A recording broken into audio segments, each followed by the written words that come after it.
ఇంకా 5 ఏళ్ల దాకా ఆయనకి పరిపాలన ఉంది. అంటే అవును. 4 ఉంది. ఇంకా ఈ అసలు ఇంకా చాలా వచ్చే ఉన్నాయి. నెక్స్ట్ కూడా ఇలాంటివి అదే వచ్చే పోయా వాళ్ళందరికీ ఒక స్ట్రాంగ్ వార్నింగ్ లేదంటే నీ ఒక జన సైనికుడిగా నువ్వు ఒక మెసేజ్ చేయాలంటే ఏం చెప్తావు? నేనేం వార్నింగ్ ఏమన్నా చెప్తానా ఫ్యాన్ని నేను మంచి చేస్తా. ఇప్పుడు పవన్ కళ్యాణ్ గారు చెప్పారు అందరికి ఫ్యాన్స్కి ఏమని గొడవలు చేయకండి, ఎవరిని కొట్టద్దండి, ఎవరిని ఏమి అనొద్దు, ఎవరు ఏమన్నా సరే సైలెంట్గానే పోండి అన్నాడు. అంటే ఆయన అధికారంలో రాక ముందైనా సరే అధికారం వచ్చినా కూడా అదే అన్నాడు ఆయన.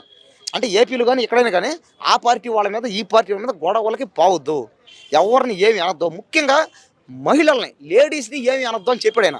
లేడీస్కి రెస్పెక్ట్ ఇవ్వడం అని చెప్పాడు క్లారిటీగా. కాబట్టి ఆయన చెప్పిందే మేము ఫాలో అవుతాం, మేము ఎవరిని ఏమి అనం. కానీ ఏంటంటే ఎంతసేపు అని ఓపిక పట్టుకుంటారు చెప్పడే. ఇప్పుడు ఆయన అధికారంలోకి వచ్చి కరెక్ట్గా 5 నెలలు అయింది అంతే. 5 నెలల్లోనే మనం ఏపీ చూసుకుంటే డెవలప్మెంట్. ఇప్పుడు 5 నెలల్లో ఈ 5 నెలల్లోనే ఏపీలో చాలా మార్పులు వచ్చాయి. అంటే కొత్తగా పథకాలు వచ్చాయి, మార్పులు వచ్చాయి.